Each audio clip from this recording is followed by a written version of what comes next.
ইংলিশে ই অক্ষরের পরে কোন অক্ষরটা আসে? এফ। 10 সেকেন্ড। কি? এফ। কিভাবে? E F. E F. আসসালামু আলাইকুম প্রিয় দর্শক, আমি আলী শাওন ফেসবুক পেজ এবং ইউটিউব চ্যানেলের পক্ষ থেকে আপনাদের মাঝে নিত্য নতুন ধাঁধা নিয়ে 300 ভিডিও চলে এসেছি। তো আমার সাথে একজন ভাইয়া রয়েছে, চলুন তার সাথে পরিচিত হয়ে নেই। আসসালামু আলাইকুম। ওয়ালাইকুম আসসালাম। আপনার কি নাম? আমার নাম মোহাম্মদ আইয়ুব কাজী। মোহাম্মদ আইয়ুব কাজী। জি। কি করেন আপনি? আমি পেশায় চাকরি করেন? জি না, এখন মাঝে মাঝে প্রাইভেট কার চালাই আর সুযোগ পেলে একটু অটো চালাই। আচ্ছা ঠিক আছে, ধন্যবাদ। তো আপনাকে নিয়ে একটা ধাঁধার আয়োজন করব। এতে 3টা প্রশ্ন থাকবে। জি। যদি এতে 3টার মধ্যে আপনি 2টা প্রশ্নের উত্তর দিতে পারেন তাহলে আপনি বিজয়ী এবং আপনার জন্য ছোট্ট একটা পুরস্কার থাকবে। আপনি কি প্রস্তুত? হ্যাঁ, আমি অবশ্যই প্রস্তুত। কতটুকু প্রস্তুত? 100%। 100% প্রস্তুত আছে দর্শক। দেখি আসলে শেষ পর্যন্ত 100 থাকতে পারে কিনা। তো আপনার জন্য প্রথম প্রশ্ন।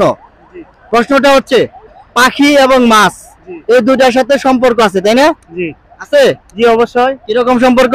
পাখি মাছের সাথে সম্পর্ক আছে, মানে কি অনেক পাখি আছে যে মাছের খাদ্য যোগান দেয়। খাদ্য যোগান দেয় জি। বা পাখি মাছ খায়, এরকম আছে, তাই না? জি। আমার প্রশ্ন এই জায়গাতেই, কোন পাখির সাথে মাছের সম্পর্ক আছে? 10 সেকেন্ড সময় থাকবে। 1 2 3। মাছরাঙা ভাই। মাছরাঙা। কিভাবে?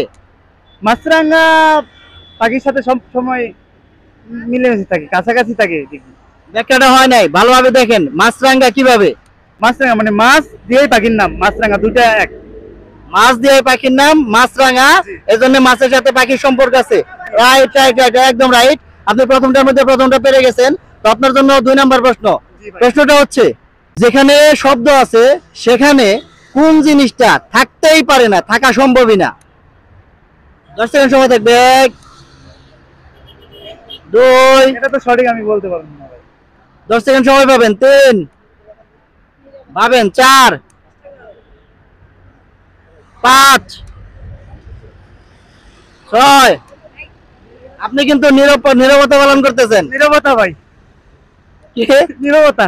আমি কি উত্তরটা বলে দিলাম নাকি? না না ভাই, আমি একটু ভাবলাম ভাই। আপনি অনেকক্ষণ যাবত নীরবতা পালন করতেছেন। জি, আমি ওটাই ভাবলাম আগে যে কিভাবে বলেন তাহলে, কিভাবে ব্যাখ্যাটা করতে হবে? নীরবতা থাকলে শব্দতেও কিছু আসে যায় না ভাই। অর্থাৎ শব্দ থাকলে সেখানে নীরবতা থাকতে পারে না। রাইট রাইট, একদম রাইট। আপনি 2টার মধ্যে 2টা বেড়ে গেছেন, আপনি অলরেডি পুরস্কার বিজয়ী। তো আপনার জন্য সর্বশেষ প্রশ্ন। প্রশ্নটা হচ্ছে, আপনি লেখাপড়া কতদূর করছেন? এসএসসি পাস করিনি ভাই, ক্লাস 10 পর্যন্ত লেখাপড়া করার পরে তারপরে রিলেশন করে ভাগে চলে আসছি। রিলেশন করে ভাইগা চলে আসছেন। এখন কি তার সাথে আছেন নাকি অন্য আরেকটা রিলেশন? আলহামদুলিল্লাহ ভাই, তার সাথে আছি এখনো। তার সাথে আছেন? জি ভাই। সারা জীবন থাকতে পারবেন ইনশাআল্লাহ? ইনশাআল্লাহ, মালিক যদি রক্ষা করে থাকে যাবো। সংসার কি সুখের আছে? আলহামদুলিল্লাহ ভাই। ঠিক আছে, ধন্যবাদ। তো আমার প্রশ্ন ওই জায়গায় না, প্রশ্ন হচ্ছে, আপনি যেহেতু 10 পর্যন্ত লেখাপড়া করছেন তাহলে ইংরেজি বর্ণমালা হচ্ছে 26টা। জি। আমার প্রশ্ন হচ্ছে, ইংলিশে ই অক্ষরের পরে কোন অক্ষরটা আসে? এফ। 10 সেকেন্ড। কি? এফ। কিভাবে? E F.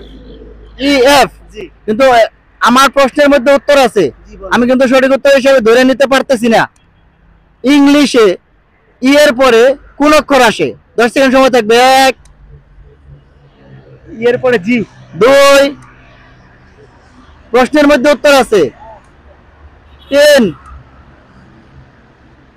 4 5 6 7 8 9। ইংলিশে ই এর পরে কোন অক্ষরটা আছে? একটু ভালোভাবে ভাবলে পারবেন। 9:30। এর পরে কোন শব্দটা আছে? এন। কিভাবে?